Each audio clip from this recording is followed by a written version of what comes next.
Dad snapped. You never invite us over. Maybe you're hiding something. Mom smirked. Or you're too good for this family now. My brother rolled his eyes. He probably spends all his money on himself anyway. I put my fork down and said, actually, there's something I've been waiting to tell you. The whole table froze when I pulled out the old family photos. I, 32M, finally told my family why they're never welcome in my home. The Sunday dinner invitation had come through a text from Mom 3 days prior. It wasn't a request. It was one of those messages that made it clear refusing wasn't really an option.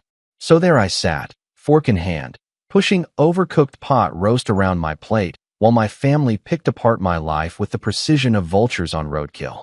Dad had started it, like he always did. He mentioned something about how I never invited them over to my place anymore, his tone dripping with that specific brand of accusation he'd perfected over the years. The implication hung there, that I was hiding something, that I thought I was too good for them now that I'd moved across town and wasn't at their beck and call every weekend. Mom jumped in immediately, that smirk playing at the corner of her mouth.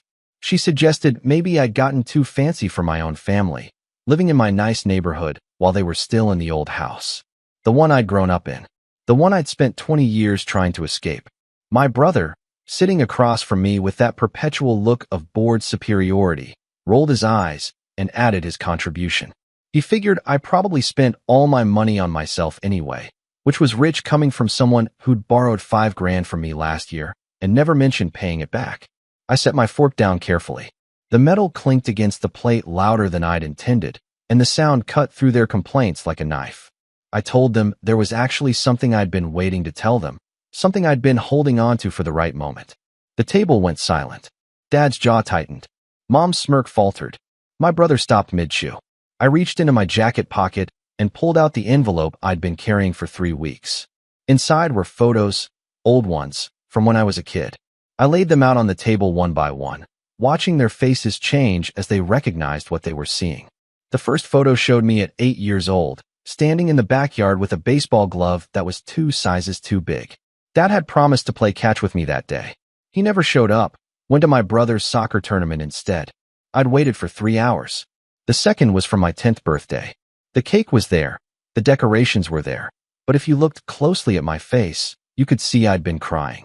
Mom had forgotten to invite any of my friends because she'd been too busy organizing my brother's graduation party that was still 2 months away.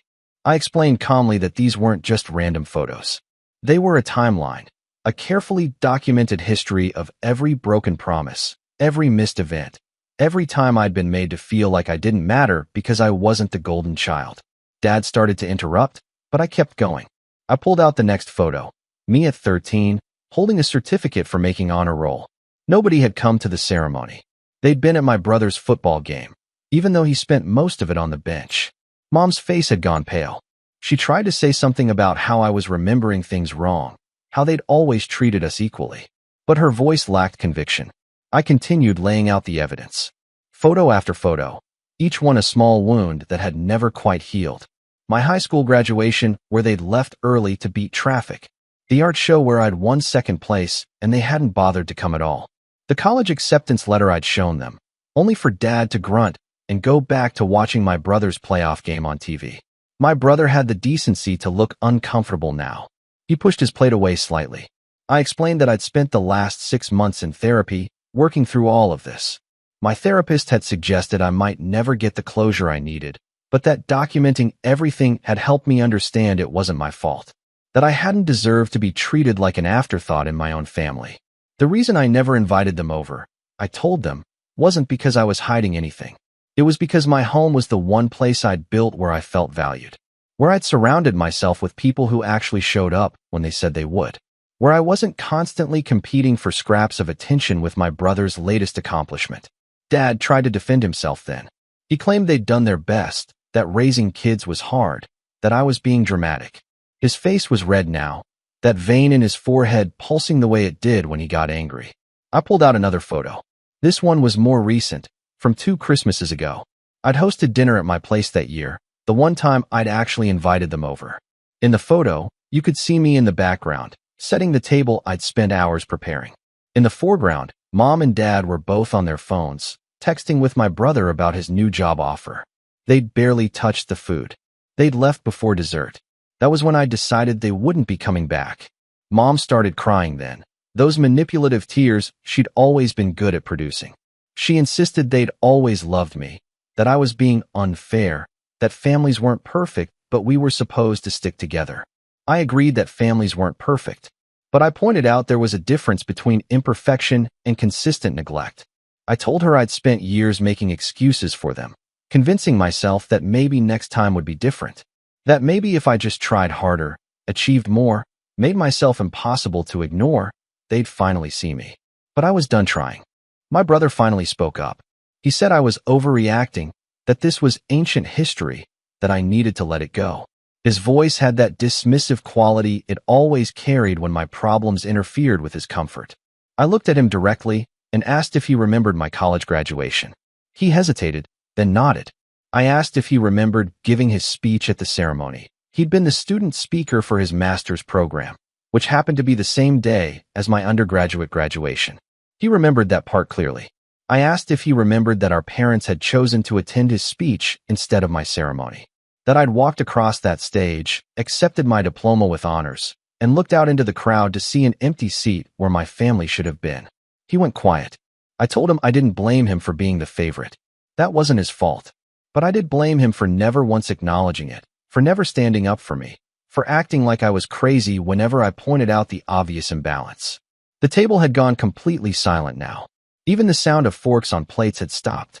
I gathered up the photos slowly, putting them back in the envelope.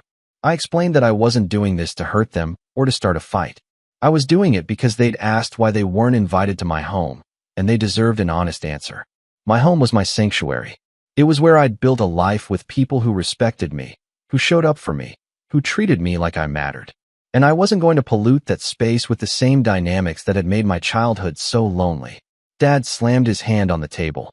He said I was being cruel, that after everything they'd done for me, this was how I repaid them. He listed off the things they'd provided: food, shelter, education, as if meeting basic parental obligations erased years of emotional absence. I stood up then. I thanked them for dinner and told them I'd be leaving. Mom grabbed my arm, begging me not to go, saying we needed to talk about this properly. But her grip was weak, and her eyes weren't meeting mine. I gently pulled away and explained there was nothing left to talk about. I'd said what I needed to say. They could do with that information whatever they wanted. But the boundary remained. My home was off limits, and I was done pretending everything was fine.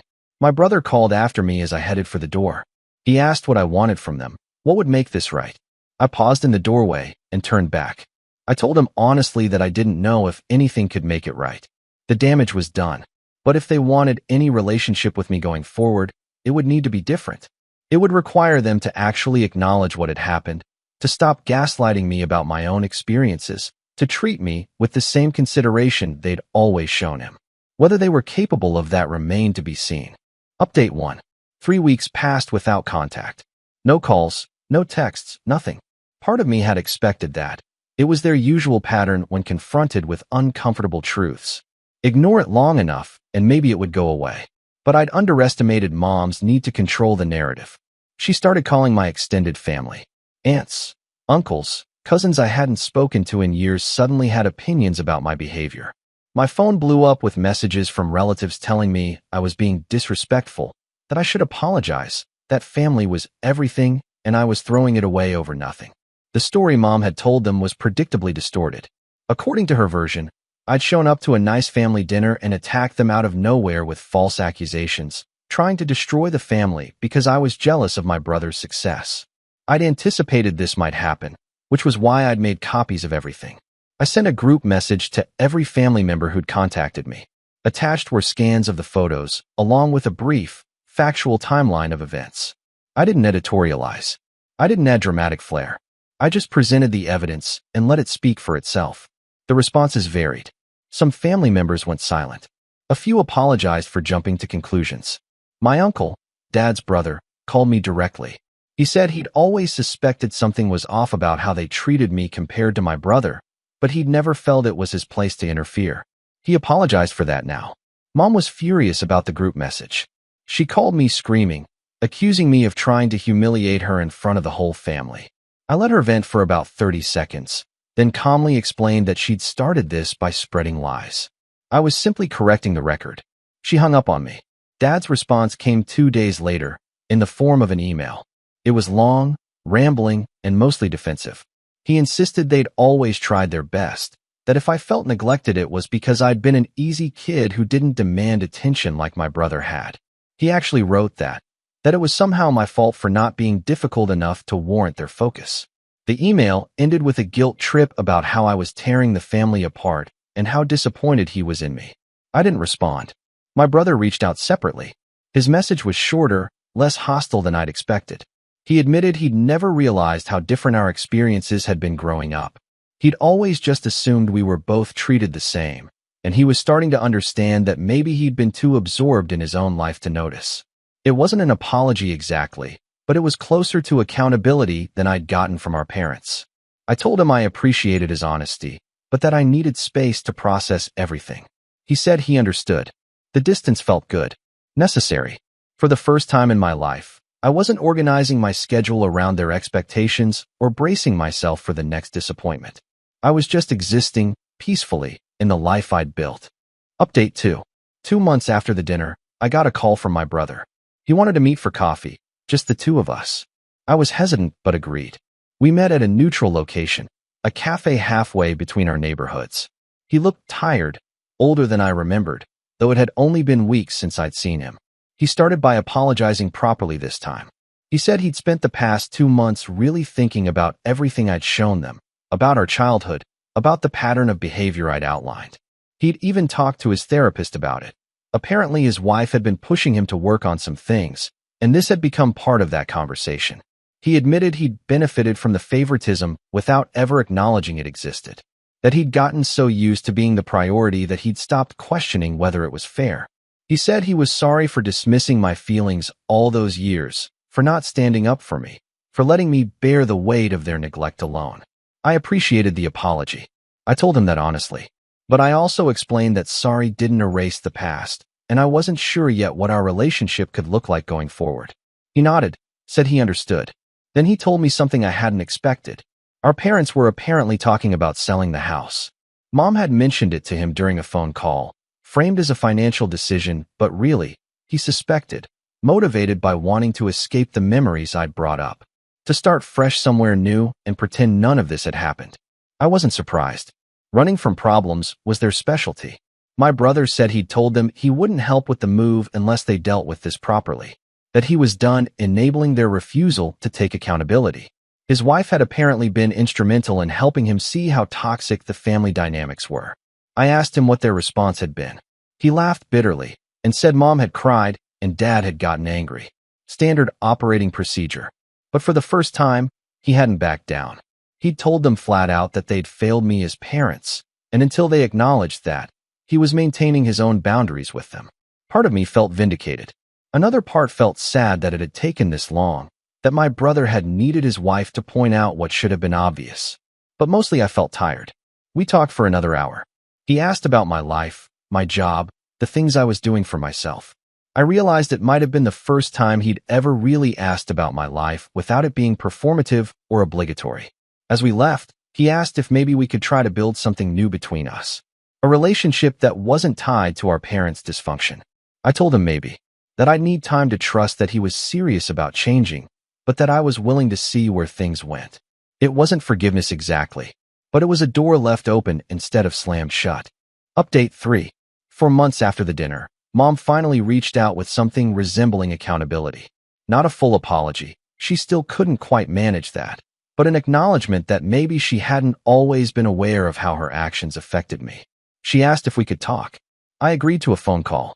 She cried through most of it, talked about how hard it had been raising 2 kids, how my brother had always needed more attention because of his anxiety issues as a child, how she'd just assumed I was fine because I never complained. I pointed out that I had complained, multiple times, and I'd been ignored every time. She went quiet at that. I told her I understood parenting was difficult. I even acknowledged that my brother probably had needed more support in some ways. But that didn't excuse the complete imbalance, the missed events, the years of being made to feel invisible in my own family. She asked what she could do to fix it. I told her honestly that I didn't know if she could. That trust, once broken this severely, didn't just magically repair itself because someone finally admitted fault. That I needed to see consistent change over time before I could even consider letting them back into my life in any meaningful way. She asked what consistent change looked like. I gave her concrete examples. Showing up when she said she would. Remembering important dates without me having to remind her. Actually listening when I talked instead of waiting for her turn to speak. Treating me with the same consideration she automatically extended to my brother. Basic things, really. Things most parents did without thinking. She promised she'd try. I told her I'd believe it when I saw it. Dad never called. I heard through my brother that he was still angry, still insisting I'd overreacted. That was fine. I'd stopped needing his validation years ago. My life continued without the minute. I got a promotion at work.